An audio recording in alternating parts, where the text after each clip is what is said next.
by Arkansas, for Arkansas. This is Inside Arkansas Live.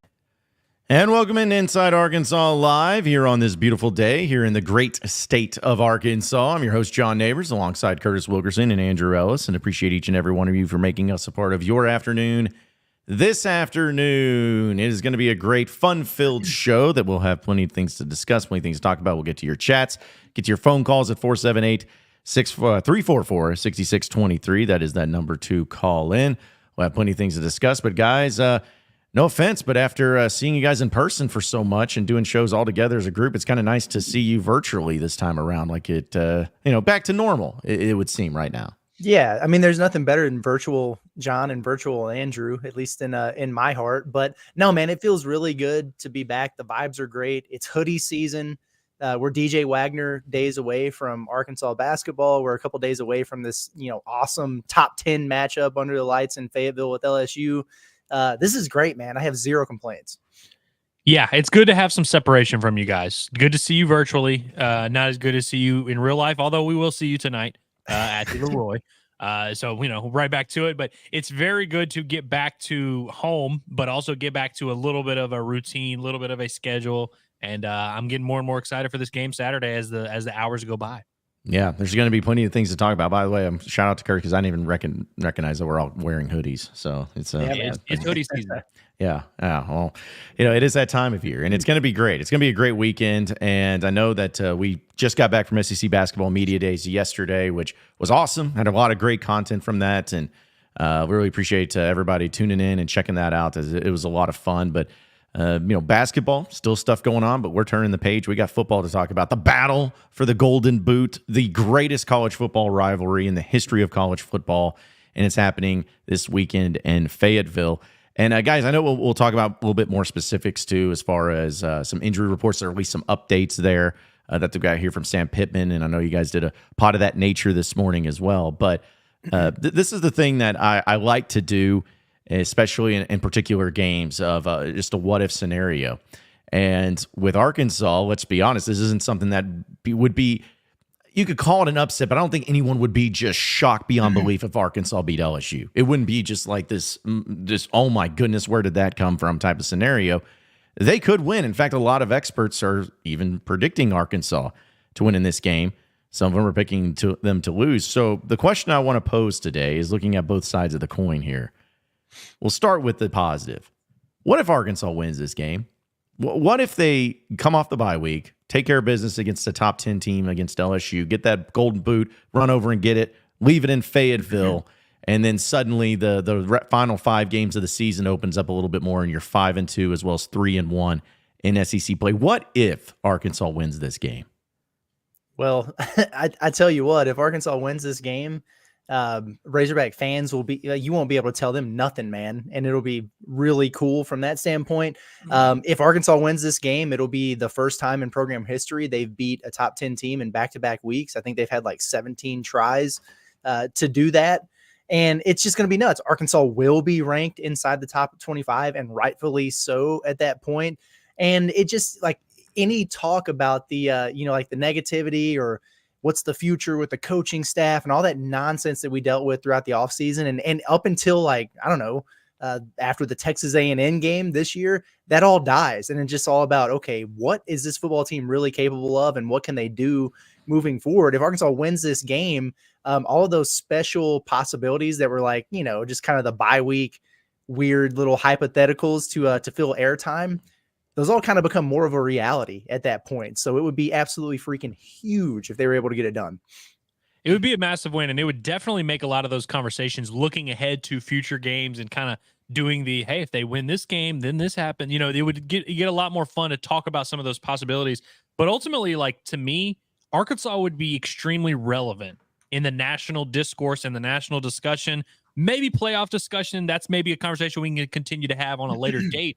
But ultimately, it would make Arkansas football extremely relevant on a large national scale, which I feel like is what this fan base has been so desperate for. I think they just felt left out. They feel like, man, it just sucks to not be able to have some of these conversations. Like my buddies at LSU who I've been talking trash to, I haven't talked trash to them in years, and they haven't talked trash to me, frankly. They're not worried about me in football. They don't even bother making fun of me when Arkansas loses because they're just like, Arkansas is not really relevant.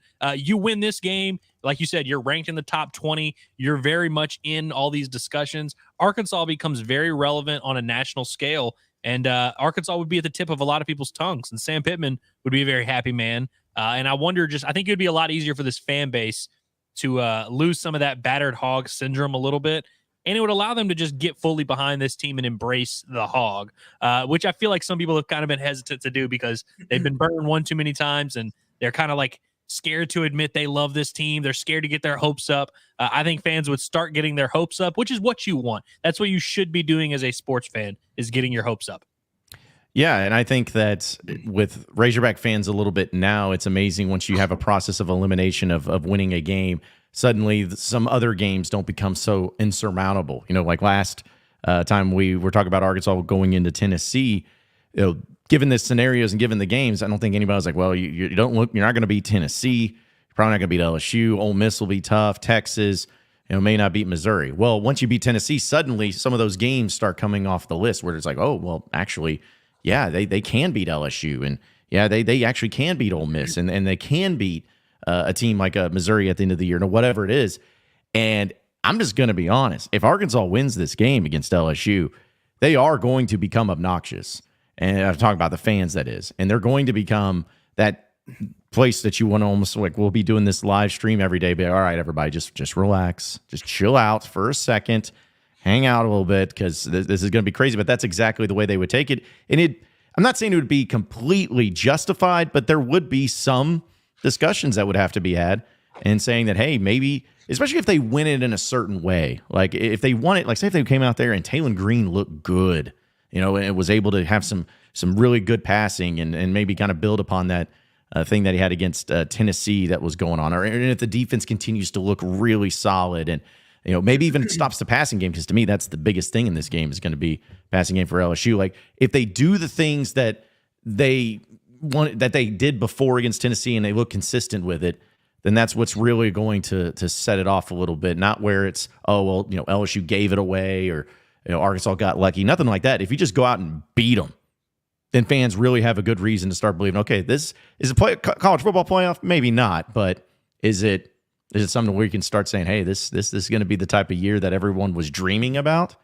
Then yeah, I think you're in that scenario too. It also kind of shuts people up who are doing the, oh, cool, Arkansas beat Tennessee. Yeah, Vandy beat Alabama, and, Kentucky beat Ole Miss. And no, like if you back it up and do it 2 weeks or 2 games in a row against a big ranked opponent like that, it kind of quiets down the people who might be like, it was a fluke, or, oh, Tennessee's overrated or whatever. No, it at that point, it would just mean Arkansas is pretty damn good, which is exactly what you want them to be. 100%. And also, we've talked about it a lot in college football. There's a lot of teams that are kind of beating up on each other, especially in the SEC. That's just kind of a thing that we see happen a lot. But you mentioned some of those teams like a Tennessee, like an Ole Miss, like an LSU. If Arkansas wins that game, they're right in the middle of that pack.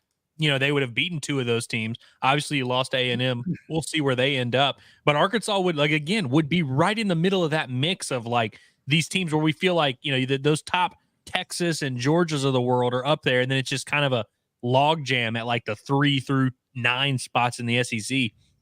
Arkansas would be absolutely in that mix, and it'd be hard to argue for many of those teams over Arkansas, frankly. Like, how would you argue that Ole Miss is better than Arkansas? Obviously they lost to LSU at LSU. It's a little bit different. But if Arkansas wins this game, Arkansas and Ole Miss both have 2 losses. Arkansas's trending up this way. Ole Miss is trending that way. You'd feel a lot different about that game. It just adds to a lot. It just, these, like we said, these conversations get a lot more fun. And Arkansas, it'd just be fun to be in that mix, which I think is really, at this point in the season, that's all you can ask for. Well, the thing is that Arkansas has only won this game once since 2015. So you're talking about a near 10-year span where Ed Orgeron, say what you want about it, he owned Arkansas. He did. The only time that he lost was when he was the lame duck coach, and even then Arkansas needed a game-winning field goal in overtime by Cam Little in order to win it. So they had a lot of success there, and Brian Kelly is 2-0 against the Razorbacks. So this is going to be a fascinating thing. So knowing that, though, and knowing the history, let's look at the other side of the coin, which I'm sure is going to make everybody start jumping ship off our stream because we're going to start being negative here. But what if Arkansas loses this game? It is a scenario that we have to play out. Coming off the bye week, it looks to be about as healthy as can be. Night game in Fayetteville, beautiful day, raucous crowd and atmosphere. It seems like all the signs are pointing to you having the advantage. But what if Arkansas loses this game? It'll be a little bit deflating, obviously, but at the end of the day, I don't know that it would like change my opinion all of a sudden, or I would immediately fall back into the pits of despair. Like, people were after that Texas A&M game. It would just mean that, Arkansas probably kind of is, just right in that middle of the pack. Like it wouldn't change my mind about them making a bowl game. It wouldn't necessarily change my mind about, how I feel about any of these other games moving forward. Like, I think they're going to have a puncher's chance in every game. Some of them they're going to win, some of them they're not. But I think when you have opportunities like this and you've had 2 weeks to kind of marinate on that Tennessee game, and then this big one coming up with LSU, it's like, it's impossible for people not to just strum up the possibilities in their mind and get overly excited about it. And when you think about the what ifs, and then it comes to a reality that that's not happening, there'll be some people will be deflated, man. Like the post game show will be a little bit sad, but I think anything short, as long as they don't get their ass kicked, right? Yeah. As long as they don't get blown out in this game, because then it would be like, what the heck happened? What's going on? Maybe this team is just bipolar and that's just the way it's going to be. But if it's a battle, it's a 1-score game like these have been, what it feels like every single year, and they come up a little bit short, disappointing, but I really don't think people should be jumping off the wagon at that point. Definitely shouldn't jump off the wagon, but I agree. It would be a little bit deflating, but to me, it would more be about the national perspective and kind of the narrative around this team. I agree that it wouldn't change like my entire viewpoint of the season. It wouldn't change my entire viewpoint of the team. But also we cover this team a lot closer than most people. Literally anyone on the planet and in the state. But also I just think what it would do is all these fun topics, and Arkansas is like a trendy team that people are starting to kind of fall in love with as like the lovable underdog. All that goes out the window and nobody would care until you go out there and then maybe you beat Ole Miss, maybe you upset Texas or whatever the case may be. But it would kind of set Arkansas back in terms of becoming that lovable national media darling. And so I really just, I mentioned the term relevant a lot there in the open. I think it would kind of make Arkansas a little bit irrelevant in the national discussion for the time being. Now, of course, there's plenty of game left. You could go out there and win that right back, but it would certainly get Arkansas back to being a flying under the radar type of team that less people care about in the big picture. Well, I'm going to be honest, guys. Because of the setup and because of what Arkansas has going for them in this direction and everything, Mike, if you're not going to beat LSU now, I don't know what I don't know what else you could ask for. Like, this game perfectly has set up for Arkansas, in my opinion. You have it, as mentioned, coming off of a bye week, which we know bye weeks are huge in college football, especially in the SEC. You are coming off of some serious momentum where you had a top 5 victory. You have a home game at night where the atmosphere is going to be raucous. You're playing an LSU team that, in my opinion, you wanted them to beat Ole Miss, and they did in a very heated, a crazy game that went to overtime. They're going to be coming in flying high, too. There's just so much that seems like it's going for you, Arkansas. And if you come into this game and lay an egg, it's going to hurt a lot more than what I would have said if Arkansas had, say, lost to Tennessee and then lost to this game. It's going to hurt so much because it's like, what else could you have in your favor? What else could you ask for? If you were going to plan out a perfect scenario of how to look at the Arkansas LSU game this season, we know, hey, coming off a bye and everything. To me, this is ideal. This is absolutely ideal. And if you're not going to do it now, when? If you can't beat them now, will you ever? This is your time to finally get that win against LSU. And it seems like the stars are aligning for you to do it. And if you don't, especially if you don't because you make mistakes like we've seen them do in losses previously, to me, it's going to be really hard to recover from and really hard to feel like, man, is this team actually as good, or was it just Arkansas beat a pretty bad, overrated Tennessee team at home just a couple weeks ago? Yeah, and honestly, everything you just mentioned there outside of the home game factor was working against Arkansas in that Tennessee game. Like, they were banged up. They were kind of limping into that one. Tennessee's coming off the bye. Arkansas has had these weird losses. They keep turning the damn ball over. Tennessee looks like a juggernaut, whatever. And then they won that game when like literally every sign pointed to they shouldn't have done that. So if all the stars are aligning and this one they lose, it's almost like, hell, I guess that's football. But I do feel you on that one. And that's another point. It does kind of matter how it would happen, because if it's a dog fight, whatever, and you lose, okay. But to kind of what you were getting at there, if it's the same story, where these, crazy decisions and, untimely turnovers and just those things that were driving us freaking nuts in some of these games they've lost the past couple years, and then the 2 losses this year, then you're right. It's almost like, okay, like this team probably just is what it is, which is when they take care of the football and play some of their best games, they could hang with anyone. But when they shoot themselves in the foot consistently, they could lose to literally anyone.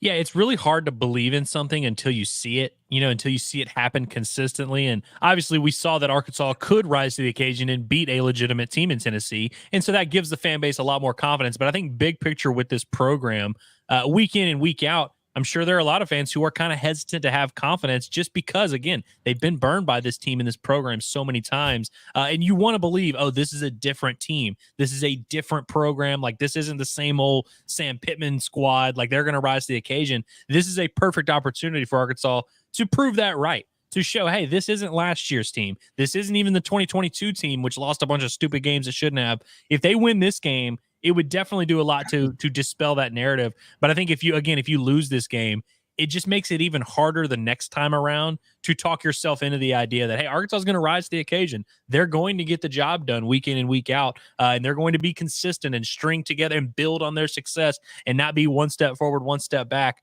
If they lose this game, then I think the next time you're in a position like this, it's going to be that much harder to build that confidence. And I think ultimately it just leads to bigger picture questions about the program, which we've been able to avoid here for a few weeks now.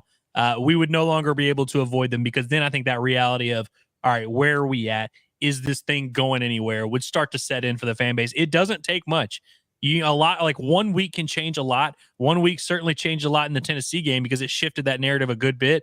You lose this game, you open yourself back up to that whole narrative of, okay, what are we really doing here? What's going to happen with this program? What are we doing moving forward? And then next year, the offseason, it becomes a little bit harder to have some of these discussions.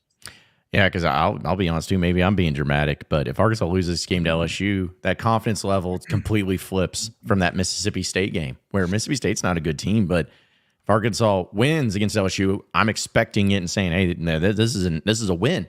But if they lose it suddenly, I'm like, I don't know. I don't know if this team's good. So it just shoots the confidence of even your easiest SEC game on the schedule, which is Mississippi State. Granted, it's on the road and everything, but it just changes the whole dynamic of what the future of the season holds. So, there's going to be a lot of situations and scenarios that are going to play out.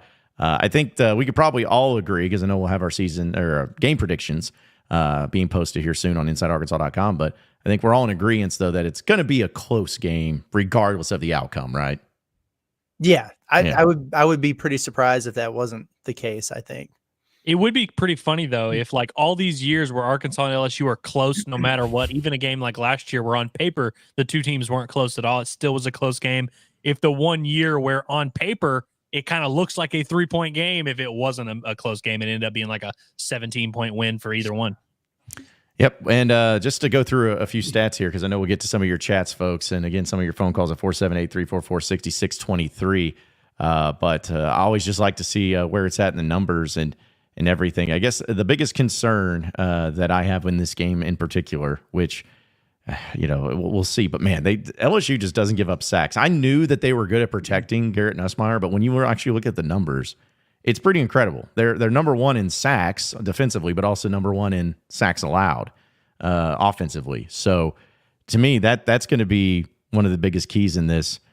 I mean, if you're Arkansas, do you be like, hey, let's just let them protect them, but then just drop everybody?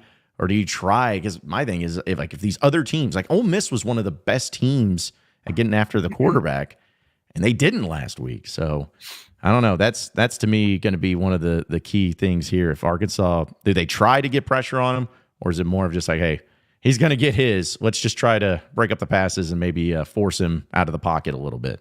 Yeah, they've got to try, and they're going to, but it's going to be a Travis Williams schematic thing, I think, to where he's going to probably pick his pick his times to bring some blitzes from maybe different places, different angles.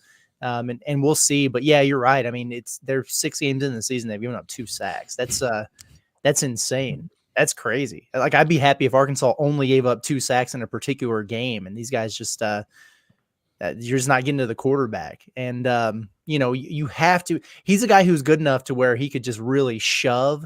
If he's just able to sit back there and hang out and pick his spot, it's going to be a huge test for the Arkansas DBs. But at the same time, like, if you give a guy 5-6 seconds to throw, he's going to find an open receiver. That's just the way it works. We saw that with Alan freaking Bowman at Oklahoma State. So they have to get some kind of pressure on him, even if they aren't sacking him.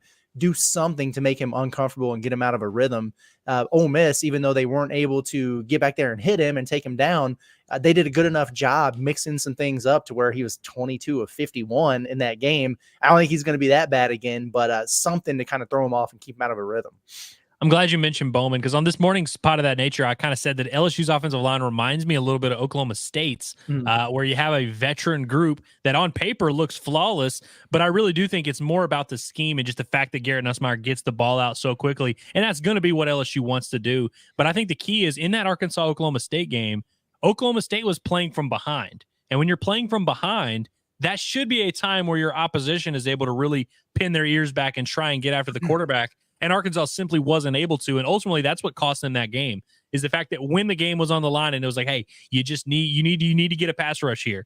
Like, they're throwing, that he's going to sit back there in the pocket. You got to be able to disrupt him. Ole Miss wasn't able to do it when they had a lead the entire second half. Weren't able to really get any pressure on them, and they've got a damn good defensive line. So I think that's definitely an area of concern for Arkansas, where if you're trying to talk yourself into this matchup. But Curtis, you mentioned Travis Williams and his scheme. I think that's going to be what it comes down to, because I think if you just look at Arkansas's D-line, Landon Jackson obviously is an NFL player. He's a guy who can win those one-on-one matchups. But if you just go player by player throughout the game, I don't think they're going to be getting consistent pressure on Garrett Nussmeier. But for me, it's about if Arkansas can get a lead and keep this game on schedule and on their formula, on their terms, where they're running the ball, keeping the ball away from LSU, staying ahead and staying in front and not turning the ball over. I think it kind of frees up this Arkansas pass rush to get creative, and I think they got to get home once or twice. You just cannot have 51 dropbacks and 0 sacks. And I know Ole Miss just did it, and that's why they ended up losing. You got to be able to mix it up, and you got to be able to find some way to get back there on that quarterback. Am I the one that finds it weird looking at LSU, LSU football, Tigers, and seeing that they have one of the worst defenses in the SEC and they can't run the ball effectively? I mean, it's so crazy how that's what all I've known about LSU. And now the best part of their game is the passing game, which is not something new. I mean, they had Joe Burrow and Jane Daniels. They had a couple of Heisman winners, but still, just to see them be so bad defensively and so bad at running the ball, it's almost shocking to see an LSU team like that. Yeah, and in fairness, and we were talking about this on the Pot of That Nature, the defensive thing, it's a little bit misleading to me because like they're 13th in the SEC in scoring defense. They're only giving up 22 points a game. I mean, like it's still pretty good. They're improved from last year. Last year was a complete mess. But this is the most gettable defense that Arkansas has faced in the SEC, I think, by a significant margin. But the running thing, that is really weird to me. Andrew, you might have a good answer for this, but this has been a thing for a couple years now. Like, have they had a decent rushing attack at all under Brian Kelly? I mean, the only time was whenever Jaden Daniels' legs were getting involved. Obviously, he was very good at running the ball. And Nussmeier's an athletic quarterback, but he's not a design to run type of quarterback. He's not super involved in their run game. And they also have their best back out, John Emery. He got hurt early in the season, tore his ACL. And so I think that's another thing that's kind of holding them back. And I will say, they trust Garrett Nussmeier a lot. I think that LSU's almost by design, they just abandoned the run game pretty much. And again, in that Ole Miss game, they were obviously playing from behind a lot, so they had to. But I think it's just one of those things where they know what they're good at. They don't really put too much effort into establishing that run game. And I actually said on the Pot of That Nature this morning as well that I think that's a key for Arkansas. Do not let them have any positive momentum in that run game, because think about how good this pass offense is with those wide receivers and with Nussmeier. If they're able to actually get that run game going and keep Arkansas off balance, run some play action, it's going to be a long night. It's going to be really hard to slow that offense down.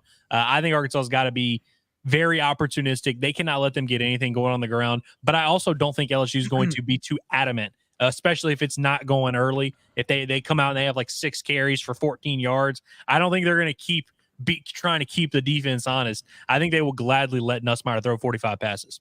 It's interesting because they've got that freshman running back. I think, Durham, I think is his last name. Yeah. The dude's pretty talented. Like, he's not bad. And I think he's getting like 6 yards a carry or something like that, but they just don't hand it to him that often. But yeah, it was crazy against Ole Miss. They did throw it 51 times. They ran 24 times. They just, they could not get anything going. And it is weird to me. Isn't it crazy how that works sometimes with offensive lines? Like, Arkansas is great in the run, terrible in pass pro. And then LSU is like, they haven't given up a sack all freaking season, but they can't open up a hole for a running back. It's just, it's weird how like the differences in the type of player and the things you have to do to be effective in both categories as an offensive line. Yeah. Hey, by the way, I will say this about LSU's offensive line, though. And I've said this a lot. I've been kind of pushing this narrative that they're not as good as the numbers would indicate. They have a little bit of an issue at right tackle. We talked about Keyshawn Blackstock a lot, and I believe he had a game where he gave up like 7 or 8 pressures. Their right tackle gave up 9 pressures against Ole Miss. Somehow none of them led to a sack. But I will say Ole Miss was getting a little bit more pressure than the 0 sacks would indicate. But their right tackle per PFF is like one of their worst graded players in their entire team. His name's Emory Jones. And I think that's a little bit of a weak spot there where, I think LSU's offensive coordinator does a damn good job at just putting this offense in a good position to succeed, knowing what he has, and they know that their strength is in Garrett Nussmeier and these receivers, and they found a good way to kind of mask some of their deficiencies. Well, I will say this too. I was a little surprised seeing Caden Durham, which I know it's not, it's more than just a box score, at least his stats, but he's averaging 7 yards a carry this year. So, I mean, it's not like he's just, and he's got 41 attempts. I know it's not a ton, but still, like, there's something he's doing that's somewhat effective when he touches the ball. But I was actually talking, and I know we'll get to your phone calls in a second, folks, but I was talking to Matt Moscona last night of ESPN 104.5 Baton Rouge, and he brought up a really interesting point because, we've watched LSU and everything, but he was saying that it's not the methodical drives that has been LSU's problem. He says it's just there'll be a 75-yard gain. There's just these big plays that they give up defensively. And then offensively, they've kind of countered that too with their own explosive plays. But that's something that I'm also curious for Arkansas because we've seen some big plays, but not a whole lot. Like a lot of the times that they haven't scored a whole lot in FCC play as it is, but most of the touchdowns have been pretty methodical down the field. I'd like to know what their biggest touchdown yardage was on a single play in SEC play, but that could be something that could really get the crowd into it as well, I guess is my point, to keep the atmosphere going. Explosive plays offensively. So let's go ahead and go to the phone lines as we got a few people that is calling in. And I'll tell you what, this is the guy I'm thinking of. It's pretty exciting because this is his first time to call in. He used to be one of my residential callers that was on 103.7 The Buzz. It's Ryan in Hot Springs. What's going on, Ryan? Oh, not a whole lot. It is me, sir. And this is actually the second time. This is the first time since y'all have gotten all back together. But I'll say this. Y'all keep going back to the Oklahoma State game and how they were able to get the ball out quick, this, that, and the other. But it's also, y'all are also leaving out the fact that we lost 4 of our best backfield in that game. I mean, you lose Marquise Robinson to a stinger to start the game in warm-ups, and then Hudson Clark and Jackson Braxton goes down. That you can't tell me that didn't have a factor in that game. But you get pretty much all of those guys back but Braxton. And here's where I'm at with this game, though. I think that the love that Armstrong is not getting is almost criminal. He's leading, or he's not leading, but he's second in the SEC in receiving, and he's getting no flowers as an X factor in this game. If he has a big game, I look for that to change. But here's the thing, too. Pittman is undefeated in bye weeks. You've got 2 all-star offensive and defensive coordinators. You've got to think that's going to be a huge X factor coming out, too. And the fact that Pittman is 6-1 in night games, and honestly should be undefeated in night games, but with a fall through with BYU last year, he's 6-1. Yeah. Well, Go ahead, Ryan. Andrew. I got to push back on a couple of your initial points there. For one, I mean, obviously the injuries in that Oklahoma State game were certainly a factor. But Jalen Braxton's not going to play in this game either. And I would also like to point out that Oklahoma State's not very good. So yeah, it was definitely a factor. Arkansas was facing some deficiencies, and they've made some strides since then. But I feel like you're facing an actually good quarterback with good receivers that are going to play in the NFL. And 2 of the top 6 pass catchers in the entire SEC. So I don't know if necessarily I'm super confident that it's going to flip the other way and they're just going to be all great there on the back end for Arkansas in this matchup. And also, I don't know if there's been a show in the state that's given Andrew Armstrong more flowers than Inside Arkansas Live. I mean, we literally had his parents on the show to talk about how awesome he is. I feel like we've given Andrew Armstrong about as many flowers as one could possibly give. Hey, I'm not talking about y'all. When I'm talking about Armstrong, I'm talking about the national media and some of the other pundits. I'm not talking about the local media. Y'all have absolutely done that. I'm not talking about y'all. I'm talking about in a media outside of Arkansas is what I was referencing on that. And I will say this too, back to the Marquise Robinson thing. I can promise you this: if he doesn't have that stinger, we win that game. Because him coming out is the reason they had to sub somebody in there that led to the fumble of Satania because somebody was at his feet. But like I said, I do want to be very clear on that. I was not referencing y'all. I was talking about the media outside of the state. I mean, all the dude has showed up game in and game out, and when they start talking about Arkansas, it's all Talon, which I'm not saying he doesn't deserve, his flowers on that, but at the same time, like, even with all of Talon's struggles, Armstrong has done his part and been very, very, what's the word I'm looking for? Very, very, very good and got the yards after carry catch that he needs. Gotcha. Yeah. Yeah. No Appreciate you doubt, calling, man. Ryan. I mean, yeah, Andrew Armstrong, he truly is one of the top receivers in the SEC. And that's not a homer statement to make. The numbers kind of point that out. It is interesting that he's not a bigger, topic of conversation when we get in these, because he's right. Like it's very much Taylon Green this, Taylon Green that, and that's okay. He's a quarterback. That's what you're going to get. If it's anybody else, it's Jaquindon Jackson. If it's anybody else, it's just Travis Williams in general. But yeah, I to a degree, I agree with that on the Andrew Armstrong thing from a national perspective. Like, what the hell has this man got to do for people to wake up a little bit? Maybe, just maybe, get in the end zone. Yeah, they got to get him in the end zone. Absolutely. And then, and there we go. I also think LSU's defensive backfield, this is not like, when you think of LSU, you think of the DBs, DBU, all these guys they put in the NFL. This is not your father's LSU defensive backfield. They have a really good pass rush, and thank God they do, because their back end, it's not they've got McNeese State transfers, and they've got former 3-stars and they don't have the top level NFL future defensive backs that you typically see at LSU. So I think if there's a weakness in this LSU defense, that secondary is certainly one. And, we mentioned the big play aspect. I think Arkansas is going to need some big plays, but they're also going to need that guy on 3rd and 7 to move the chains. And Andrew Armstrong does that as well as anyone in the country. Yeah. And also too, I was looking at again, stats from LSU and everything. The fact that they're 15th in the SEC in pass defense, they're giving up about 250 yards a game. So you would think, if Taylon Green is going to have a success in an SEC game, passing wise, with Andrew Armstrong and all these guys, that'd be a great way to get him involved. But I mean, John, they have a safety named Major Burns. I mean, you cannot be named Major Burns if you're a safety trying to prevent big plays. Yeah, doesn't have the same thing with like the Honey Badger or even like Captain Munnerlin, like back in the day for South Carolina. Yeah, that's not a name that's going to lead to success in the secondary, it seems like. I got to be honest, though. I was pretty damn impressed with those guys against Ole Miss in coverage. I thought they did a really nice job. Yeah.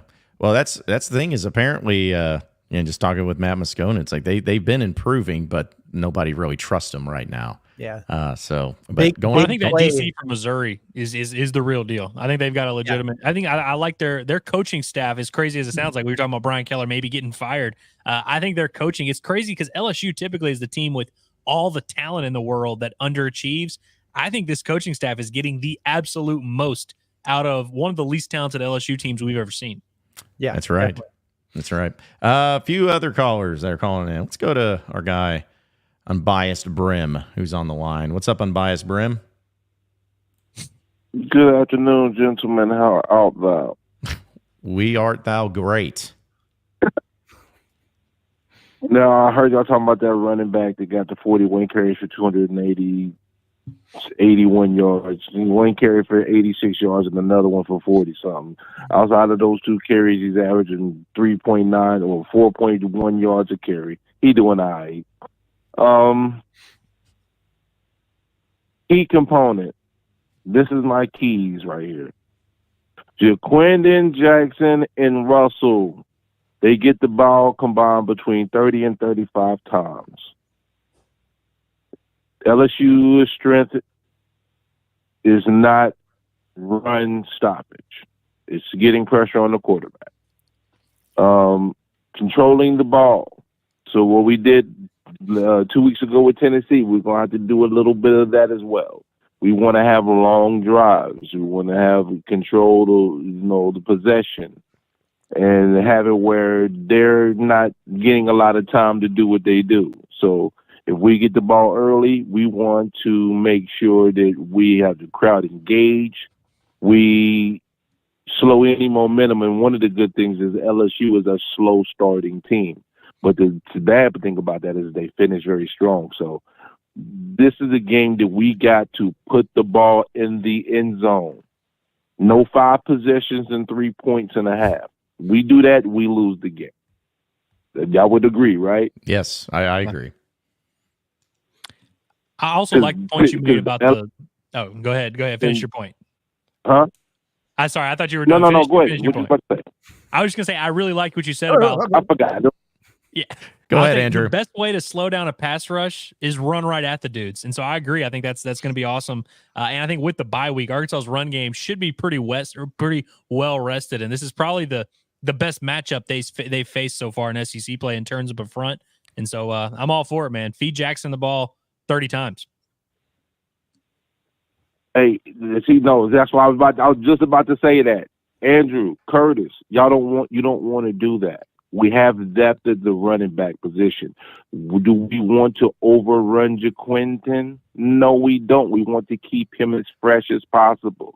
Keeping him fresh is utilizing, 4 or 5 carries with Debinion, another 13 carries with Russell, and then maybe he'll get the line share of maybe like 15 carries. But we want to put a lot of running plays in just running the ball down LSU's throat. Also, when it comes to throwing the ball, I said that I want to see Tesla and Hogs have at least 3 or 4 catches apiece, because the moment they see LSU too high, the middle of the field's open. We can dink and dunk, but the problem is Taylor likes to go, throw the longer shots, and he doesn't really get those checkdowns. This is the game for that. And the fact that he has that injury may help him in a weird way. It may make him stay in the pocket and follow through with the shorter passes instead of, bailing out. So he's going to have to trust his guys, which it might be a good thing. It may be a benefit. It may not be, but I think it's going to be a good thing. I'm looking for 3 names that we've not heard a lot of to show up in this LSU game. So key to victory, dominate the clock, run the ball, throw underneath, and stop LSU's run. Because if we stop them from running, yes, we know that they don't like the pass, but this is different playing in your home stadium at Death Valley than when you're playing on the road. You can't just chunk the ball up with no rushing game, because if the crowd is into it, we're doing our thing, it's going to make it harder on him as a quarterback. And we don't got to sack him. We just got to put some pressure and make him make a couple of errant throws. He has more interceptions than Taylor, doesn't he? He does by 1, yeah. So as good as of a gunslinger is, the key word is he's a gunslinger. So let's make him fire the wrong shots. We need to win, baby. We need to win bad, don't we? If we lose, we back to gloom. I saw when you did the cross promotion. If we lose, it's back to Sam. Yo, you gotta go, and that's because as a fan base, we've unfortunately we expect the worst. But this week we're feeling confident, so I hope they pull it out, man. I mean, is there any other points that y'all see this key to this game for us to win, or keys for us to potentially lose outside of the turnover battle, which is an obvious one? How about Matthew Shipley making a couple field goals if needed? I feel like this game, obviously you don't want to settle for field goals in the red zone. We talk about the red zone. Arkansas is the worst red zone offense. They're going to have to be better in the red zone. But I feel like if we're talking about a game that typically comes down to the wire, he's probably going to need to make at least one or two kicks. Yeah, no, I'm with you. Hey, we appreciate the phone call and biased as always, man. Yeah, that's this is one that Razorback fans are feeling confident. The boot has not spent much time in Fayetteville here recently, and they're hoping that they can at least get something out of it. In fact, let's go ahead and use that as our question of the day, because I like to, of course, ask it to those on Twitter, and it's sponsored by Alumni Hall, where we're going to be there tomorrow, actually, for Inside Arkansas Live starting at noon. So for those of you coming into town needing that great Razorback gear, come to Alumni Hall and come hang out with us, as we'll be doing Inside Arkansas Live starting at noon. We'll be there in the store. It's at 3417 North College Avenue in Fayetteville. You can also shop them online at alumnihall.com/Arkansas-Razorbacks. And I was just asking the folks out there, because it is the Golden Boot and it is the greatest rivalry in all of college football.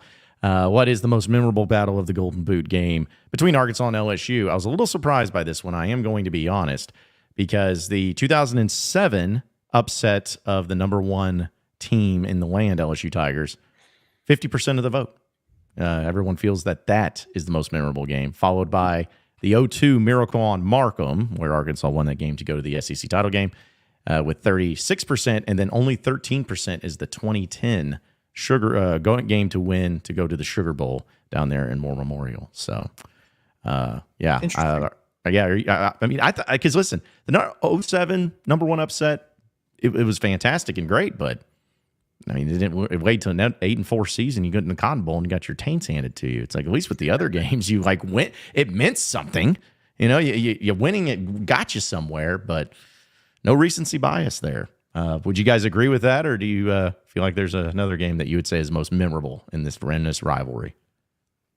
I mean, it's hard. I don't know. It's hard for me to get past Miracle on Markham, really. But I'm kind of with you from the Yeah, it's just probably not. The vote surprised me a little bit, I guess is what I'll say. I know. I thought I was going to have the hot take by saying 2007 LSU is my most memorable one. But yeah, I remember when I was a kid and like watching the Miracle on Markham. And I remember just like there was some random like video, I guess it was like on ArkansasRazorbacks.com. But I just remember like about every 3 months I would go and just watch it as like a 7-year-old. Just I would go on the internet and find it. As soon as I learned how to use a computer, I would just watch that on repeat all the time. The Miracle on Markham's awesome, and I feel like it kind of set the magic in flux for this matchup. And so like all the cool memories that we have, I feel like it all kind of started there. Miracle on Markham Part 2, Casey Dick was pretty cool, but that was a bad Arkansas team, and there weren't really many stakes in that game. But yeah, I think that 2007 game, like you beat the national champs, because they did go on to be the national champs, which was messed up. You beat a team to give them their second loss, and they still go. But I just feel like that was kind of one of those moments where it felt like everyone in the country was watching that game. I remember just watching ESPN that night, and all they talked about was Arkansas LSU. It was like it took the world by storm. And so I feel like it's the most memorable one, at least in my brain, but who knows? Other things had to happen for them to get back in that national title conversation. But like at the end of that game, it was very much like, it was like literally Death Valley. Yeah. They were in a bad place after that, which was awesome to see. By the way, I guess the 2010 game should also get some love here, because I mean, like obviously it sent Arkansas to the Sugar Bowl. I remember being there and they played Pour Some Sugar on Me. It was like a great moment. And in hindsight, like you had so many guys from that LSU team that went on to be great. I mean, Honey Badger gave up the touchdown to Joe Adams, which kind of sealed the game, which is awesome to look back on. And it's just Patrick Peterson's chasing down Kobe Hamilton on the touchdown. It's awesome to go back and watch that one. You know, it's really, I'm going to put just a huge thing of water on this whole thing. On all three of those games that were the options, because I also put like other in case people wanted to list another one. But of all three of those options, Arkansas lost the very next game that they played after that win. That is tough. Just to really make it even worse for you.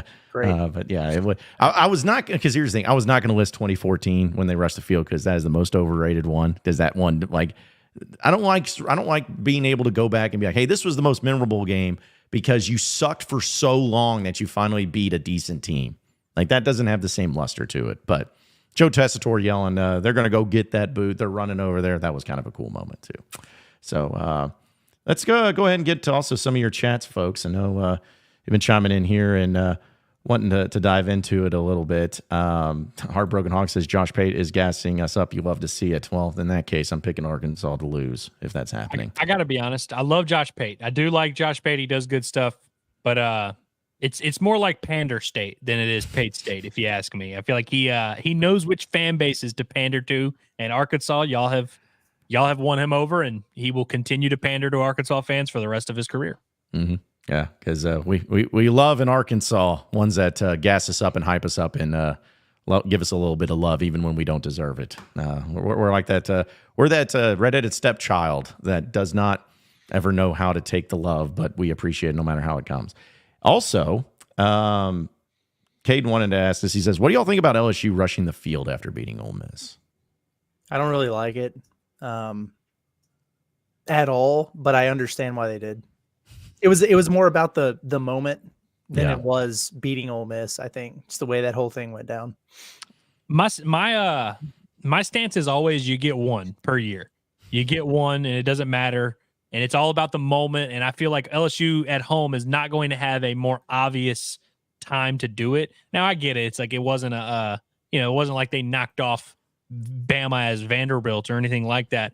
But I think people a lot of times always do that where they're like, they think that these students are supposed to be thinking about that of like, well, we are 7-4 against Ole Miss in our last 11, and they're ranked. Like in the moment when you're a drunk college kid and your team just won in overtime in a top 10 matchup with College Game Day there and all that, or I guess College Game Day wasn't there, but it was a big night game, it was a big atmosphere. I think it's more just about college kids having fun, which I think we like to overcomplicate this a lot. I think it makes sense. Now that being said, I don't think Arkansas should storm the field this weekend. I think you've used your one. Yeah. You don't get to go back on it and rush again. You've used your one. See you again next year. Well, Caden also says, should Arkansas wear all red against LSU's all white? Well, I got some news for you, Caden. They actually are. And it's a red out, so they're going to be wearing a lot of red. But yeah, so you're problem solved there. Also, let's see, a few of these actually. I'll tell you what, real quick, because I know we'll get to the phone calls again here in a second, but we'll use this as part of our Arkansas update. Sponsored by Davis & Garrett Insurance, your independent auto owners insurance agency, securing what matters the most. And according to the old injury report for Arkansas, the only ones listed, guys, is Jalen Braxton's out, and Rodney Hill's doubtful. So, yep, that means everyone else is 100% cleared, healthy, and good to go. Yep. So Taylon Green should have 0 limitations. Patrick Kudus, 0 limitations. All those guys, 100%. So I gotta be honest. Credit to Sam Pittman for just being like, F your injury report. I'm not following the rules. Like, I'm just gonna lie. Like, it's crazy that he did that. I mean, look, I don't know. I'm sure there will be an update to the injury report by Friday, Saturday. I wonder if there's going to be not like 3 or 4 names added to it. He might throw Taylon Green on there as questionable today. Like, I do really think there's some mind games going on, and but we'll see how it looks. I wonder if the SEC is going to kind of maybe be like, hey guys, because I know Lane Kiffin did that thing where he put like 30 dudes on his injury report. I think these coaches quickly found a way to circumvent the whole thing. Yeah, I laughed when I saw that. I'm like, okay, sure.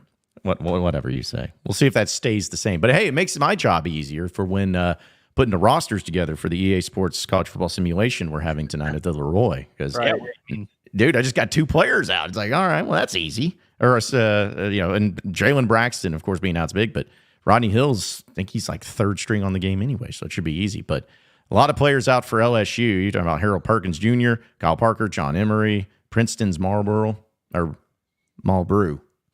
Roberts, Jake Ibieta, and Tyree Adams, as well as Guillory, who's a big one too. People forget about him being out, but yeah. So going to have a few people that are going to be out in this game, and should make it pretty easy as well. So, okay, we have to do this because I was told that it had to be done. Let's go back to the phone lines. Looks like this is a guy named Michael who has called into the show. Michael, what's up, man? What's going on, fellas? How's it going? Going good. I'm Michael Beck. Yeah. Well, I'm calling you from Baton Rouge, Louisiana right now, where we stormed the field last weekend against Ole Miss. And I got to tell you, the stadium was so electric that it was 100% the right move. And I get Ole Miss is the little brother. I get all that, but it was the most electric I've ever seen Tiger Stadium. So, I mean, coming off that overtime win, it was the right move for sure. Michael, what year was it that LSU stormed against Ole Miss when it was like 10-3 or 10-7 or something like that? Were you at that game too? No, I don't think I was. I mean, I think we stormed the field against them in 2022. It was kind of a similar situation where we were just kind of like, or we were not looked at nearly as highly as we are this year. And Ole Miss was kind of looked at as like, oh, sleeper playoff team. And we kind of ended their season right there. And, but no, I don't remember that 10-7 game. Well, we will not I don't remember if we stormed here at Arkansas against LSU because we're expected. We know we're winning this one. Right. Well, I guess that's kind of what I wanted to call y'all and talk to y'all about. I have a pretty good feel of this LSU football team. I don't spend a whole lot of time watching Arkansas football. I bet on them against Texas A&M. They covered. It was disappointing for y'all. I love the way they played. So I just wanted to kind of get a feel for what y'all think this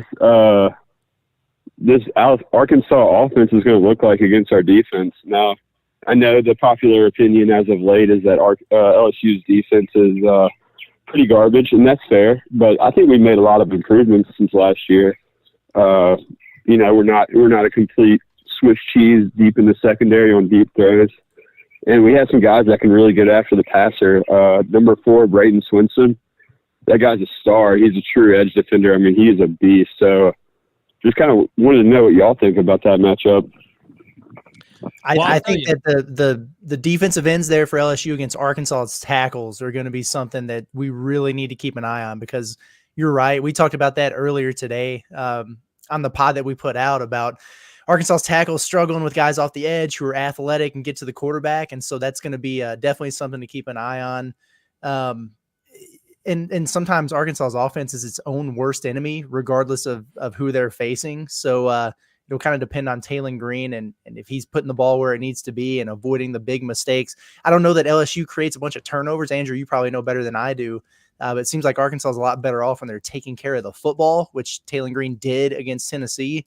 And I don't know, like, we'll see if he does that this weekend. I mean, I definitely think taking care of the ball is always going to be huge, like regardless of any matchup. But I also think Arkansas's got to stay on schedule because you mentioned that pass rush and how good it is. It's a lot harder to rush the passer on 2nd and 2 than it is on 3rd and 11. And so I think if there's a matchup I think Arkansas should be able to run the ball on LSU in this matchup. And they haven't done that a ton in SEC play, facing Tennessee's defensive front, who's really good. A&M's front really slowed them down in the run game as well. We'll see how healthy Taylon Green is and if his legs are going to be a factor. I think his health is kind of the big question.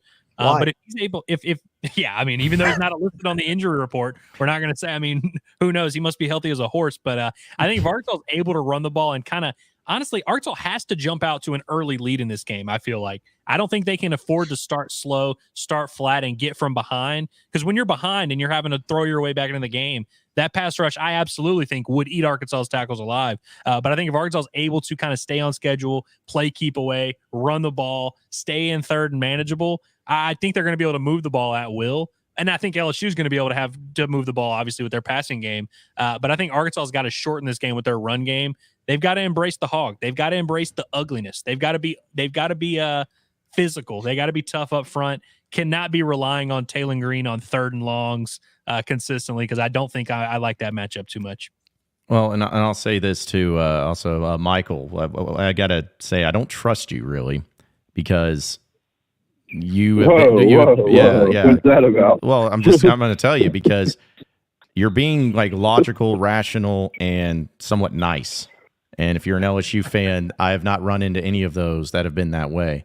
So I'm just so there's just something that it's about you, man. I'm just gonna be honest. Like, whatever it is you say, I don't believe it. Like, this doesn't seem real. No, well, there's if y'all were any other, if y'all were covering any other program, I'd probably be that way. But me and Andrew, we go way back. I would even consider Andrew one of my heterosexual life partners. So. Now I really don't trust you if that's the case. But as far as everything y'all are saying, I completely agree. Like, running the ball is going to be huge for y'all, and I think y'all are going to be able to do it pretty well. Our interior defensive line is not nearly as good as our edge guys, and we've lost a few guys down there. Former Alexandria senior high guy, Jacoby and Guillory, went out for the year. It's a big I mean, loss. that's just tough. We don't have a whole lot of big loss. We don't have a whole lot of productive bodies there.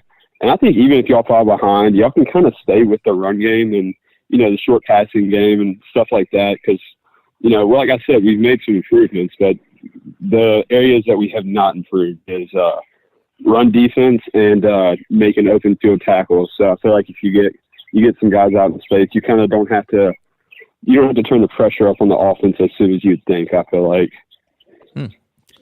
I'm just interested to see how this atmosphere looks and see if Arkansas is able to actually rise to the occasion. Because on paper, I like Arkansas's chances, but man, it just seems like, and Michael, you know this, Arkansas disappoints us a lot. They do, and so it's like it almost makes too much sense for Arkansas to have a good matchup in this game, being at home, coming off a bye week, and so I'm like cautiously optimistic. Emphasis on the cautiously, but guys, I did want to let y'all know Michael's brother got his first career win as a pitcher at LSU against Arkansas, which was really messed up. Whoa.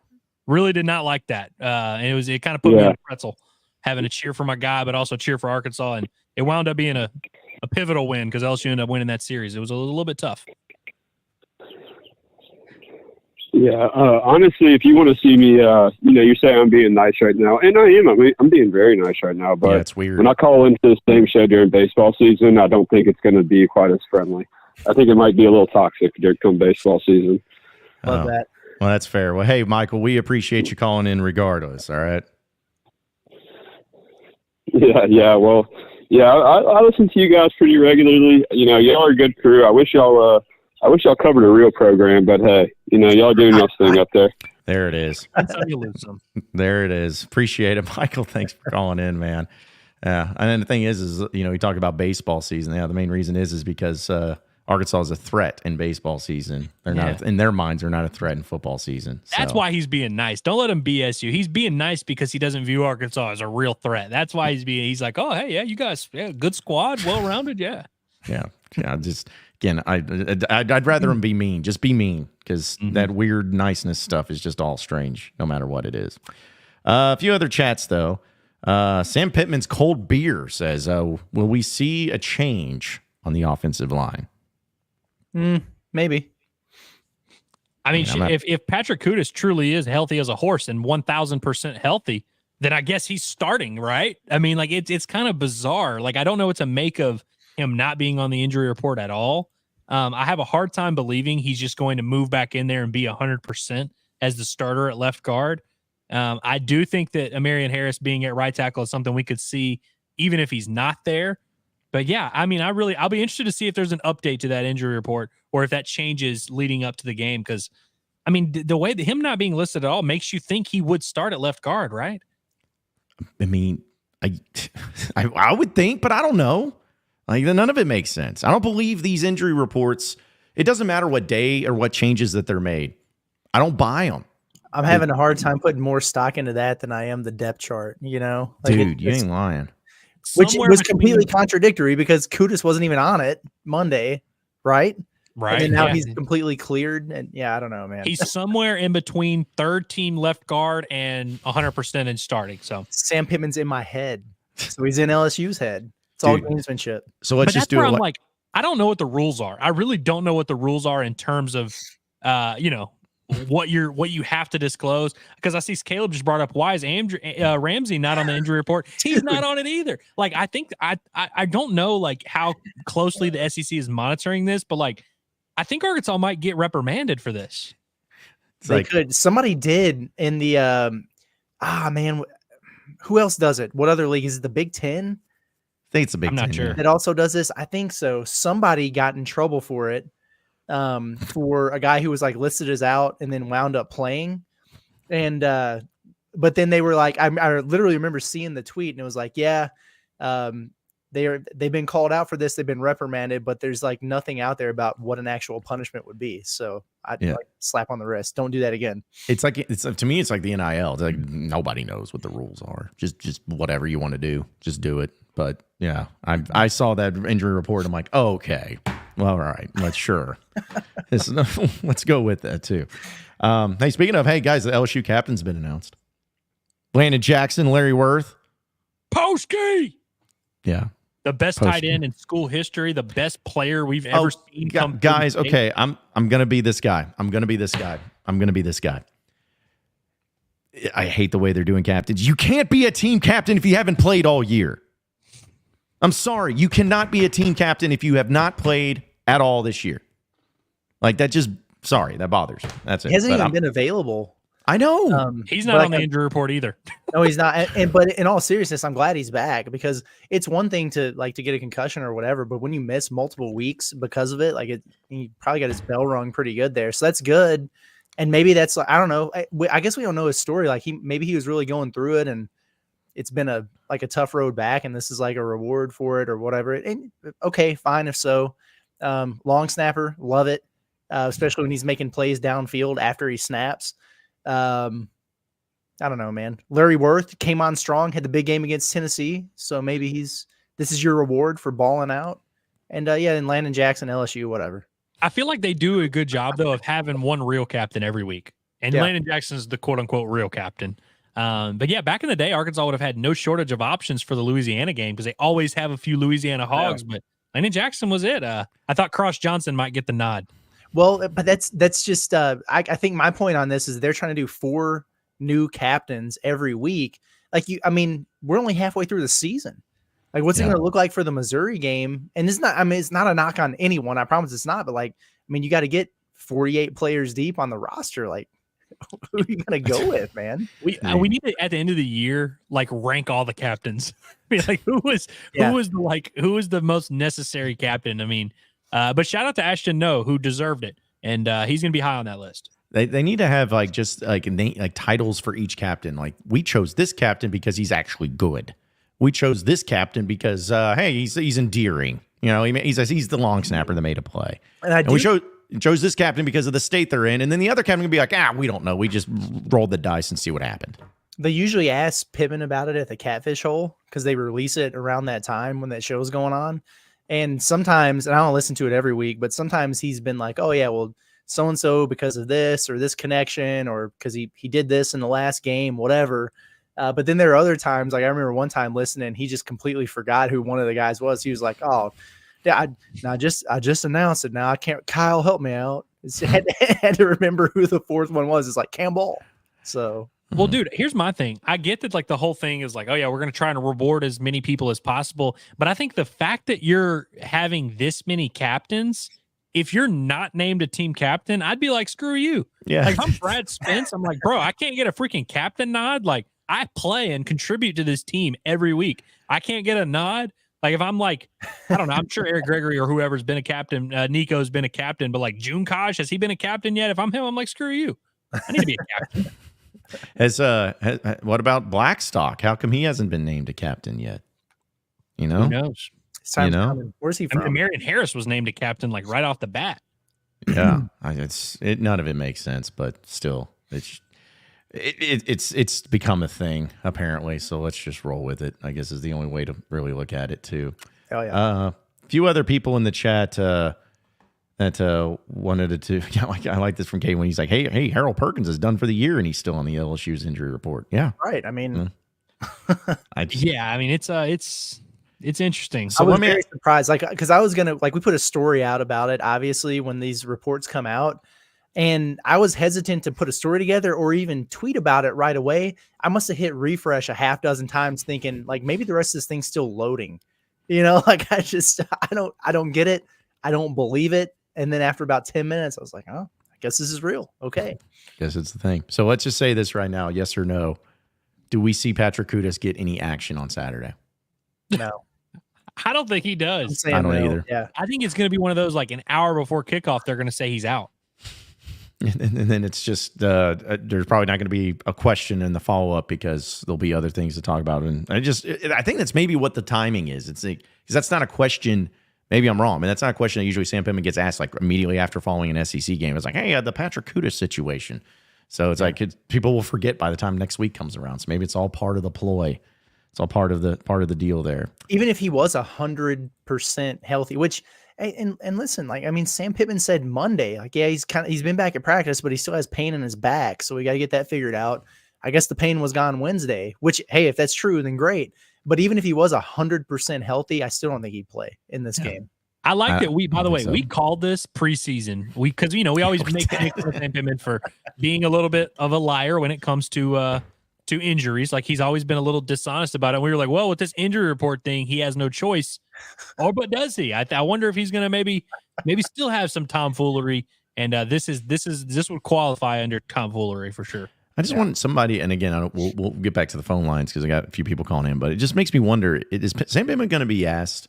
And maybe he does, but just someone being like, "Why are you doing this? Like, why are you playing this game with the injury reports? What does it give you? Is it gamesmanship? Is it because you honestly don't know? Are you even the one making the report? I would like to know what's the reasoning in the method to the madness of this injury report, but we may never get an answer on that. It'd be nice. It would be nice. Let's squeeze in Jeremy, who's calling in from Tulsa. What's going on, Jeremy? Good to have you guys back. Yeah, good to be back. Hope you guys had a good trip down there. You guys have a great job. I mean, a lot of people would be thrilled to do what you guys do for a living. A bunch of hard work, but I'm sure it's very rewarding. So, man, I just kind of want to give my thoughts about this LSU game coming up. And real quick, I think Arkansas swept LSU in baseball this past season, for that one guy that was wondering. So there's that. And we both got beat in the regional, so we can't say, well, we made it farther. So we both sucked at the end, but at least we swept. So, but, I'm kind of indifferent about this game. Like, I can see multiple things happening in this game. I think Arkansas is in a pretty good spot, coming off of a bye week. Maybe have some momentum going your way. LSU, it may have been best case scenario what happened to them last weekend, winning an overtime game that was very emotional, top 10 team, etc. And then now they have to go on the road in Fayetteville, and it may be a little chilly at 6 o'clock at night. Maybe that just is a recipe for maybe them getting off to a slow start, maybe not being able to throw the ball as well. I know it's not going to be freezing cold, but that's one way that I kind of look at it. So, from that standpoint, that's a green check for Arkansas. But a couple of things that scare me from Arkansas's perspective is, one, how healthy is Kalen Green? Maybe he's good enough to start the game, but is his elusiveness good to extend drives? Say it's a 3rd and 7, and he gets flushed from the pocket. Like, is he going to be able to pick it up with his legs, or is that kind of a situation where maybe he's not as elusive with his legs because of that injury? So I hope he's good to go. And my last thing is, like, dude, I can see a game where Arkansas loses by 3 points and the field goal kicker is like 0 for 2 on field goals. And not only that, but like, you get to a point where you don't even trust your field goal kicker. So let's say you have a 37-yard field goal you would typically kick, and it's 4th and 3. Well, now you have to go for it rather than, being able to take the point. Kind of like what at OSU, Ramsey missed that one field goal. And then, we were in, probably a 40, 42-yard field goal. We had to go for it on 4th and 5. And, my opinion, if you're a kicker in the SEC, I think, 40 to 45 should be okay. We have a good enough kicker to kick this and take the point. So I kind of see pros and cons from Arkansas' side, but nonetheless, I think it's going to be a good game. I think, I'll pick, I don't know. I haven't really thought about who I think is going to win. Probably, knowing Arkansas's luck, probably LSU wins, and, we're -6 in turnovers, and we missed 3 field goals, and we didn't catch a punt, and we lose by 2 points, and we sit there and say, well, how do we lose this game? Well, all those things, take one of them away, you probably win the game. So that's just my thoughts. Good to have you boys back. I'd like to make it up to the Leroy Lounge tonight. Maybe I'm taking tomorrow off work, so maybe we'll make a trip out to Fayetteville. It's about an hour and a half. So But okay, I'll hang up and listen to you guys. Talk to you later. I appreciate it, Jeremy. And 7:00 tonight. So pull up if you have a chance to do it at the Leroy Lounge.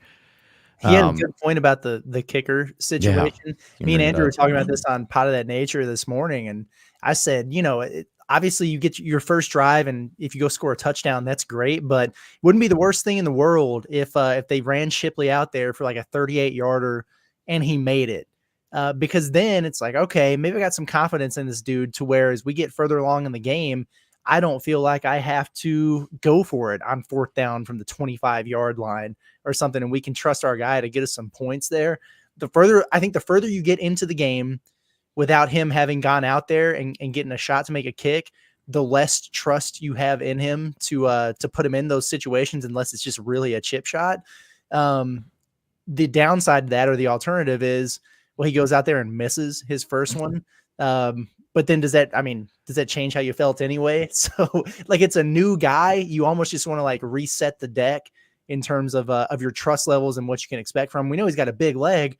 I don't care if you feel good about running him out there for 54 or something, but like, they've been turning down like 41, 42-yard field goals because it's like, oh, man, we probably got a better chance of picking up this 4th and 7 as opposed to getting 3 points out of this. That's the kind of stuff I think that plays into their struggles in the red zone in terms of efficiency and finishing. And like, sometimes you just take your, like Trey Biddy says, take your medicine, man, and put 3 on the board. Yeah. Well, I would say this real quick, that how pissed off Razorback fans, or at least I will be, if like, what if Shipley goes out there and goes 4 for 4 and then like makes a 50-yarder, makes the game winner? Everyone's gonna be like, what in the crap, dude? Like, where was this? Like, that, dang it, Scott is going to have to play that clip again, like Vito Calvaruso talked about. But like, I'm going to be so, I'm not saying that'll happen, but it'd just be really funny if it did.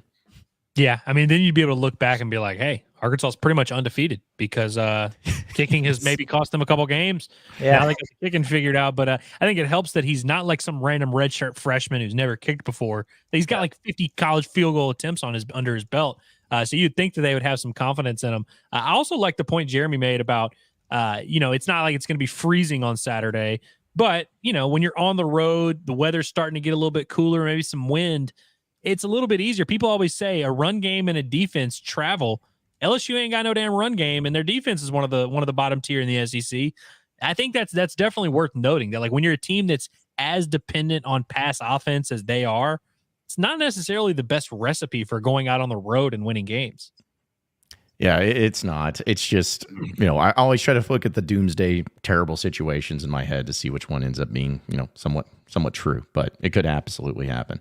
Real quick though, because I know it's been a great show. Appreciate everybody calling in and chatting in. It's been awesome because I know doing another live stream tonight. Again, we'll have phone lines open as well as the chat for our live stream of EA Sports College Football 25, and the simulation will be happening at 7:00 tonight. Normally it's at 8, but since we're at the Leroy, we're gonna be doing that at 7. So we're gonna have a cool group over there watching it, and I'm sure treating it like a real game. You may hear some cheers in the background and some hog calls if it happens, but. We'll have some fun with that, and then of course tomorrow at Alumni Hall in Fayetteville. But did want to bring up with Bet Saracen and the Bet Saracen app. We appreciate them, of course, having us down there this past Sunday. Awesome place, and it's also the best sports betting app in the state of Arkansas. Download it today, and you can also get to betting by going to BetSaracen.com. But guys, they have a few of the prop plays listed here for the Razorbacks, and. We'll get to that. I also really like the game specials. I think the game specials are maybe a little bit more fun. But we'll go ahead and start. We may not have time to get to all of them, but let's get to the ones at least that have the closest odds here. Arkansas total offense over 382.5 yards, and LSU total offense over 415.5 total yards. That's at plus 115. That's not crazy. It's nuts that I know LSU's got some firepower, but I'm like, are they really gonna get that many yards against a Travis Williams defense? That's where I'm at now with this guy. Me too. That's where I'm at now with this guy. I love it. Yeah, I think it's one of those games where, like, I actually think it's set up to be a little bit of a shootout, but I agree. Like, I'm like, I don't know if both of those things are gonna happen. But I don't know. Ultimately, I think I would probably take it. Plus 115 is not like crazy odds. I feel extremely confident Arkansas is going to be able to get 383. Yeah. But yeah, 416. I'll probably end up taking that. Well, this one I really like, and maybe you guys can talk me out of it. Also at plus 115, so the same odds. Jaquindon Jackson and Braylon Russell over 24.5 combined carries. Yeah, smash Easy. that. Smash that. I think Jaquindon's going to have like 22 by himself.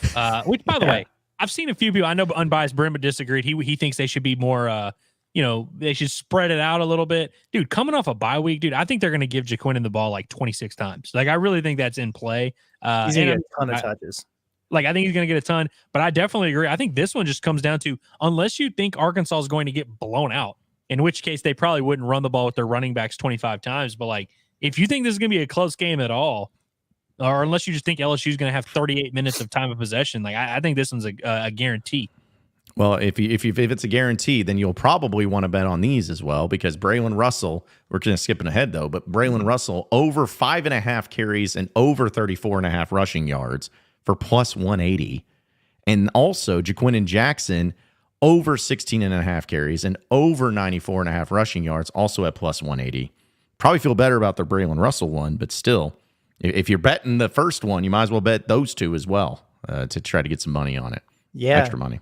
Yeah, why not, man? I tell you one I really like is Isaiah Satania and Andrew Armstrong over 11.5 combined receptions at plus 130. If Arkansas completes 12 damn passes, then that's going to hit.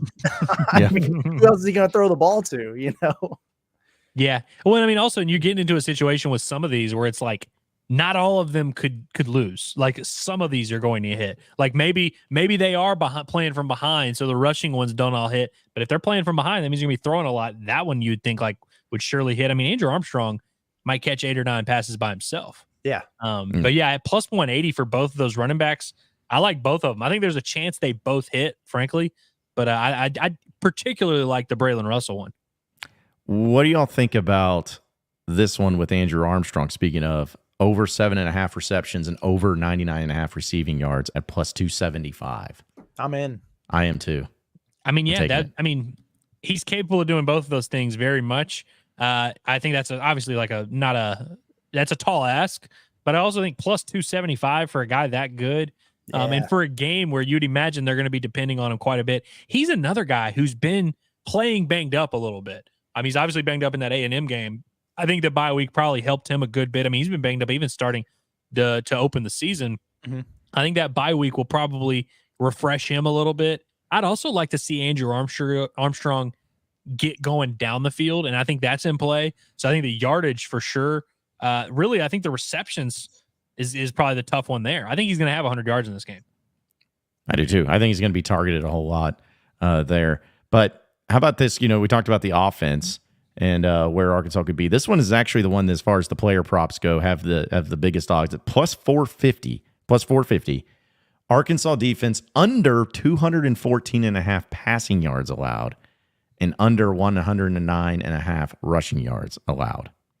I mean, I might mess with it because it's plus 450 or whatever, but I think Nussmeier is going to have more than that. Whether that leads to a bunch of points and success. He's throwing for like 330 a game or something, right? Yeah. And what was it? 51 attempts? He passed it 51 times or attempted. Yeah, and that's the other thing. Is like he's going to have so many attempts that Arkansas could do a really nice job and he could still get over that number, I think. But definitely the rushing. Yeah, it's one of those weird things where I'm like, I don't think both things can happen. Like if LSU doesn't have 100 rushing yards, that means they're going to be throwing the ball a ton. So even if he sucks and he's like, 19 of 46, he's still going to get probably 215 yards, something like that. Which is also why I'm probably going to take a plus 400, guys. Arkansas defense over 1.5 interceptions and over a half fumble recoveries, which I'm not saying that that's a guarantee, but I'm just saying because I feel like there's going to be so many passes from Nuss that, just looking at math means more likely he's going to throw multiple interceptions and just getting a fumble recovery. It's not like Arkansas has had a great job of getting fumbles, but those are just so random at times. You just really never know when they're going to happen. So I'd probably take that one too. I'll probably take that one as well. I think Nussmeier he's averaging about an interception per game, but you're right. I mean, he throws so much that those opportunities are going to be there. Ole Miss had missed opportunities for interceptions in that game last week. So I could see that happening. And then one of my bold predictions on Pot of That Nature today was that there's going to be a fourth quarter fumble that decides this game, but for better or worse. So since that's in there, I got to take it. I got to jump on it. Yeah, and I mean, also LSU's only fumbled once this year. They've only lost one fumble, I should say. They're due. They're due for a ball to fall on that turf, and all that. I like the call. Yeah. Well, looking at some of the game specials too, guys. What do you think of this one at plus 325? This is the best odds, but 4+ touchdowns to be scored in each half. That's a lot right there for both teams, by the way. Yeah, combined. That's just combined. So that would be like 14-14 at halftime. Wait, both no, halves. no, 28-28. Sorry, my math's struggling here. Yeah, I don't know. That's a lot. We're talking about like real life shootout territory. It's I don't know, man. It's crazy because we were talking about this morning that there's only one team in the SEC giving up more than 24 points per game, and that's Mississippi State. And so, like we were talking about earlier, it's like, oh man, like LSU, they're at the bottom of the league in scoring defense. They're going up 22 points a game. Arkansas is 9th in the SEC. They're going up 19 points per game. And so if you have so like you're looking at a minimum of 28-28 in this game with these touchdowns in each half. So I don't know. And I just think, like, ultimately, like, we're talking about Arkansas, the worst red zone offense. Like, they're going to kick a couple field goals. And so it's like, I could see Arkansas scoring a lot, but 4 touchdowns, I don't know. Well, just to clarify, it's 2 touchdowns per team. You're just talking about having 4 total touchdowns. Doesn't matter who scores them, but 4 touchdowns by somebody or both or combined. Like, Or maybe just Arkansas beats LSU 56-3, and it's just Arkansas scores them both. They haven't scored 28 points in a SEC game yet. So this one's the one. Yeah. This one's the one. I think it might be. Yeah, it's weird. Like I do think that like there are going to be more points in this game. Like I think that those stats you read, Curtis, like I think there's an overcorrection coming a little bit where the offenses are going to get going here a little bit. But man, 8 total touchdowns. That's a lot of touchdowns. Mm-hmm. Yeah, and that's the one that's got the best odds for you, and a few other ones too. At least ones of note that each team. Here's one. This is what's maybe I'm crazy here, but each team to score 1 touchdown, 1 or more touchdown, and 1 or more field goal in each half. So you're talking about 10 points, plus 2,000. Dude, that almost seems incorrect. Yeah, I know. I'm gonna get on that now. I've already taken that. We're talking about how high scoring this game's got to be, like 28-24. You'd be in play for that. Well, actually, not 28 because you need field goals, but like, I mean, literally, it'd be like 30-24, and you've got that. I think I love that bet. Yeah, see, you're talking about 10 and 10, for each team, but it's crazy too because that actually has a longer shot than 1 field goal to be scored each quarter at plus 1,300. So, it just kind of depends on what the game that you're feeling. It's wild. There. Well, hey, and if you're listening to this and you're like, no, I think it's going to be the offenses are really going to struggle. Arkansas to not score a touchdown, plus 2,250. LSU not to score a touchdown, plus 3,000. Neither team to score a touchdown, plus 5,000. Just a 6-3 classic. Y'all remember that LSU Alabama game that was like 9-6 when they were number 1, number 2? That would, I mean, that's what we're looking at right here. Man, you know which one I like of these? 1 field goal to be scored in each quarter, plus 1,300. So 13-1. Either team, Shipley's going to have to make a couple here. 1 field goal each quarter. That'd actually be a fun bet to root on because like every time opponents cross midfield, you're like stall. That'd be pretty fun. Yeah, especially going into the fourth quarter, which I could see that happening too. But those are. Yeah, I like the game specials a lot in some of those that are in the mix. But whatever, it doesn't matter though. Whichever one I bet is going to be wrong because you watch it. That plus 5,000. This game's going to be ended like it's going to be like 11-9 and something weird like circumstances that's going to happen. So hey, I will say our boys over at Bet Saracen, they're getting cocky with Devin Bale. Yeah, I did see that. Devin Bale over 4.5 punts, over longest punt over 62.5 yards. They only have that at plus 350. Like that should be like 9-1. Like that is crazy.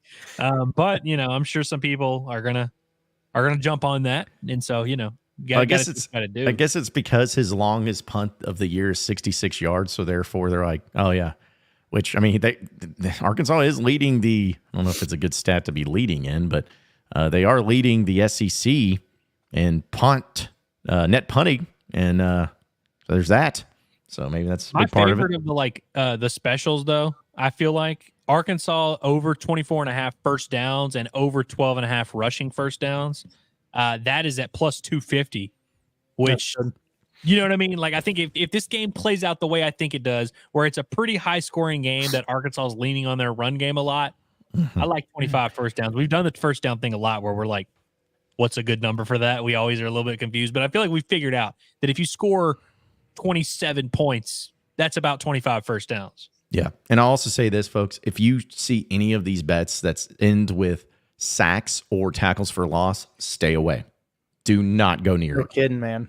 Do not go near it, because that it's a trap. That's how they'll get you. And so That's a trap. Yep. It's like, yeah, the Star Wars meme. It's a trap. So don't do that. But yeah, there's a few of it. Also, guys, 2 points now for LSU being favored. Is it LSU -2 now? It's LSU -2. And some places even have it at -1.5, but right now it's -2 on Bet Saracen. So I'll be interested. I'm going to check at some point before kickoff, like every sports book I can, to see what the total, where all the bets are going. I wonder if this is like a heavy, 70% of the public money's on Arkansas type of thing. Because that seems to be what I'm picking up, and that's what makes me very nervous. that's fair, because it makes me nervous too. All right, so do want to just have a few minutes left here. I did want to play this because I know, Curtis, you talked about it. And, Oh my God, yeah, we got to do this. So let's. This was a video they got posted here from the SEC Media Days with some of the basketball players from the SEC. And if you want to feel old, well, just watch this video. Item, you have to tell us what this is. Item 1. Oh, USB? USB drive. Hard drive? Flash drive. Flash drive. USB, USB drive. Flash drive. This is easy? All right, real quick, do you guys call it USB or flash? I always call it a flash drive. Yeah, I always did too, but I just wanted to make sure that we're out there. Oh, it's USB? Well, the USB is the port, right? Yeah. I know what this is. I do It's too, sad. but what's it called, bro? DVD something? No, it's a disc. Disc. Bro. Yeah, it's like CD tape or something. Come on, bro. DVD player. I had the big box TV with the entry on this, so I gotta know what this called. VHS tape. Movies or music or something? Oh, yeah, you got CD. A VHS tape. VH tape. VHS. VHS tape. VHS tape. Yeah. VHS? It is? It is? That's what go into, yeah. I'm the one. I don't know. I don't know what it's called. Do you guys call it a VHS tape? I would have just called it a tape, because I never. I would VHS because I know ball. Yeah, VHS. Videotape. Videotape. Maybe that's what I would say. Yeah, videotape. VHS tape. I knew it was something with tape, though, for sure. No, we knew what it was. That counts. That's 2. Are you sure about that? Number 3. Start with a C. CHS tape. Cape quarter. Is it a tape recorder? Disc. I have no idea what this is. Cassette tape. Yes. Thank you. I said a camcorder. I know. I did the same thing. I don't know if this is called. I don't know the exact name, bro, but I know what it is, though. My grandma got a bunch of them. I'm sorry, grandmother. Put this in the thing, and it plays music. I forgot what this called. My dad used to have these in his car. CD tape. CD. Yeah, CDS tape. What? Cassette tape. Hey, I don't know nothing about this. I ain't gonna lie. Cassette tape. Yeah, I wasn't good at that. The cassette tape? Yo, that one. There we go. Yeah. Old head, the young head. That's sad, man. That was man, that made me feel old. So old. Yeah. CHS. Calling it a camcorder was awesome. That was wild. Getting the tape and then calling it a DVD player. That was a good one too. Yeah. The camcorder was crazy, especially because it was that was like the cassette. That was a small one. It was like camcorder. Man, I feel confident, Andrew, that you knew what every single one of those was. I did, and now I part of it is because I just have older siblings. I mean, I'm 26, about to turn 27 in a couple weeks here. I was kind of at the tail end, but like I had my older siblings had a bunch of old VHSs and cassette tapes. I'm not gonna lie, never really interacted with them except the first car that I drove was a Honda Civic, where my aux cord, my car was a 2001. It didn't have an aux cord. I had a cassette that I had to plug in there Yes, It had sir. a string attached to it, and that's how I played music from my phone. It's The crazy. same deal with my 98 Buick Century, my first car. Yeah. I was living big. One of my 2000 Mercury Cougar, because I had a 6-disc changer in there. It was ahead of its time, but it was in the trunk of the car. So if you ever wanted to play a CD, you had to pull over and like reload the thing. But yeah, that man. I just, again, I feel old. It's not like I have like a bunch of cassette tapes. I don't think at least me and Curtis, we didn't grow up being like, oh man, like we collected cassette tapes. At least I didn't. I was at least in the CD age when I got into music, but I knew what they were. And VHS tapes, dude. Releasing this show on cassette tapes. Should be like, I'm gonna listen to Thursday's Inside Arkansas Live.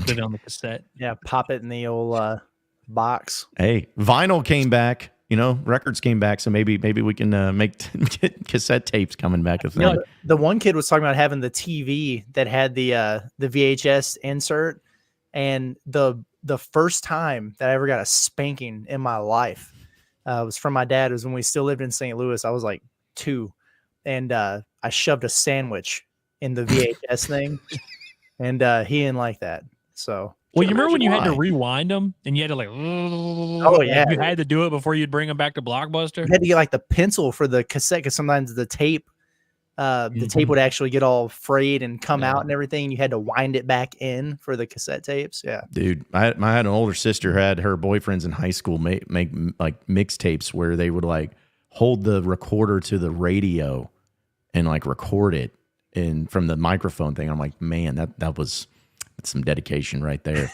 And then, the fact that, like, I don't know if your grandparents did this, but my grandmother did this. She always would record stuff from the TV, and you have to fast forward through commercials. Like, I remember watching Mary Poppins as a kid. She recorded straight from like ABC, and I got to see all these old school commercials from like the 80s. It was great.